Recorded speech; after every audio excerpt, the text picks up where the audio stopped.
സംസ്ഥാനത്തെ എല്ലാ ജില്ലകളിലും 5 ദിവസം കനത്ത മഴയ്ക്ക് സാധ്യതയെന്ന് കേന്ദ്ര കാലാവസ്ഥാ വകുപ്പിന്റെ മുന്നറിയിപ്പ്. നാളെ 2 ജില്ലകളിലാണ് യെല്ലോ അലേർട്ട് നൽകിയിരിക്കുന്നത്. എറണാകുളം, ഇടുക്കി ജില്ലകളിലാണ് അലേർട്ട് പ്രഖ്യാപിച്ചത്. 24-ാം തീയതി കോട്ടയം, ഇടുക്കി ജില്ലകളിലും യെല്ലോ അലേർട്ട് പ്രഖ്യാപിച്ചു. കടൽക്ഷോഭത്തിൽ പൊന്നാനി നഗരി പരിധിയിൽ മാത്രം നഷ്ടമായത് 11 വീടുകൾ.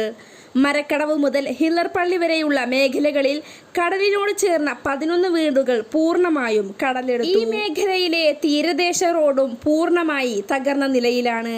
കേരള, ലക്ഷദ്വീപ്, കർണാടക തീരങ്ങളിൽ 25 വരെ മത്സ്യബന്ധനത്തിന് പോകരുതെന്ന് കേന്ദ്ര കാലാവസ്ഥാ വകുപ്പിന്റെ മുന്നറിയിപ്പ്.